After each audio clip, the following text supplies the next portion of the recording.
We're going to start by flowing the affirmative constructive of the practice round that's listed on the website. And so I've printed out a blank sample flow from the website as well. You're welcome to use plain paper or any other paper that works best for you. I am going to flow the affirmative in blue, and we're just going to do this speech by speech and try to keep it as simple as possible. That when he says things like my value is, we're going to write down his value. And when he says my criterion is, we're going to write down his criterion, and so on. And we're going to not write down every word, but try to get the main ideas of what he's saying. We're going to keep it really basic, and this is what it looks like to flow around. So we start with the 6-minute affirmative constructive. I stand in firm affirmation of the resolution which states, resolved, the right to be forgotten from internet searches ought to be a civil right. Before I begin, I would like to define the following. Right to be forgotten. This is intended to cope with privacy risks online by empowering individuals to control their own identity and information in the online environment. Thus, if an individual no longer wants his or her personal data to be processed or stored by a controller, and if there is no legitimate reason for keeping the data, it should be removed from their system. Legal Dictionary. Internet searches. Computer program that searches database and internet sites for the documents containing keywords specified by a user. Business Dictionary. Odd. Used to indicate duty or correctness, or typically when criticizing someone's actions. Oxford Dictionaries. Civil right. The rights of citizens to political and social freedom and equality.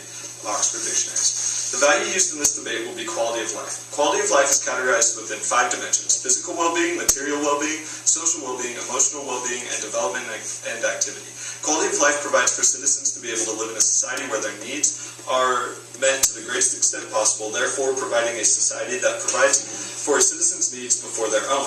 Violation of quality of life can be seen in situations such as North Korea, where various human rights abuses happen and quality of life of their citizens is ignored. Other violations of quality of life can be seen in the Holocaust, where a Jewish citizen's life and quality of life was seen as lesser than other, leading to genocide. Impacts of not valuing quality of life are the abuse of human rights and violation of quality of life of citizens. The value criterion used to uphold quality of life will be the personal value success system. There's been a relatively recent development of the idea of personal fulfillment. People think they need to be satisfied or need to feel successful. This personal success becomes a value in itself that can subsume other values. In order to achieve a better quality of life, a person must have a sense of value of themselves. Otherwise, they will view themselves as worthless, and their quality of life cannot increase when they feel that way. The right to be forgotten allows people to remove things from the internet that could damage their personal welfare.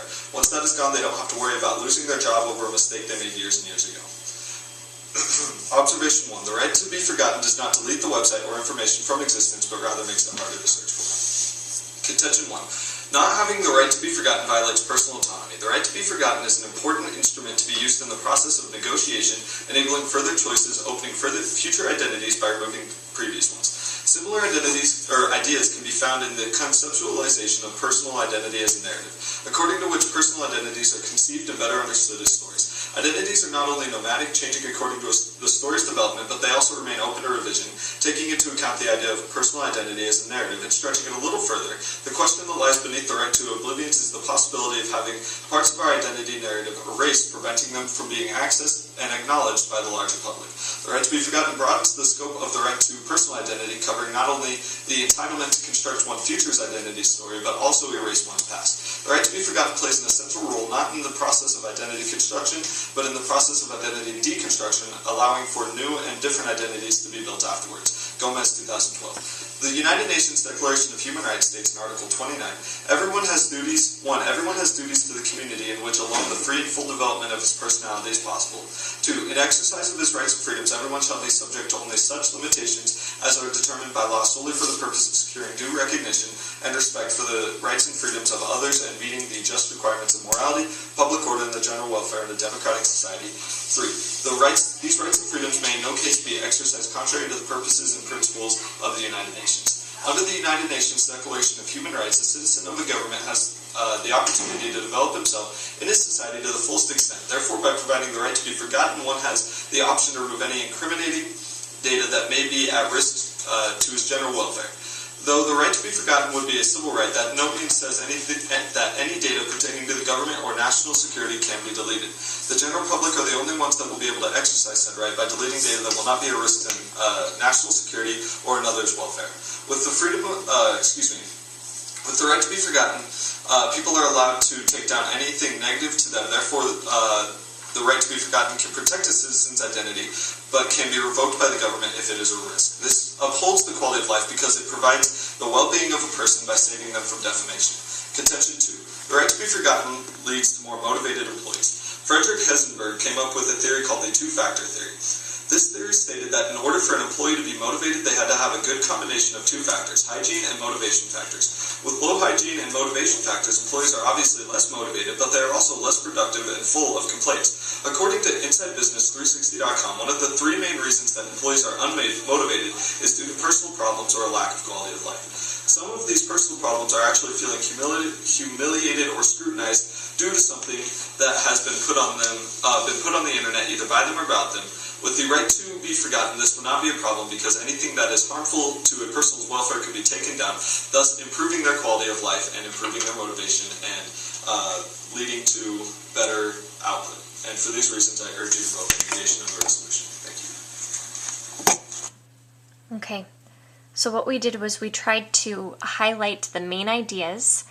No, he did not have a third contention. That's fine. Some people will, some won't. It's a matter of the debater's individual personal preference. But we try to capture the main idea of the value, the criterion, the contentions. If they read a piece of evidence, we put a star and write the last name of the individual, and if you can, write the date as well. And that helps us to find out whether this person substantiated their claims. Because if someone says something and they don't have something to document it or substantiate it, then we say it's just an assertion. And it doesn't hold as much weight in the debate as if someone reads a piece of evidence. So we want to document if they do, because if someone just comes back and says something without a piece of evidence, we take the piece of evidence as winning that argument. So that was the 6-minute affirmative constructive.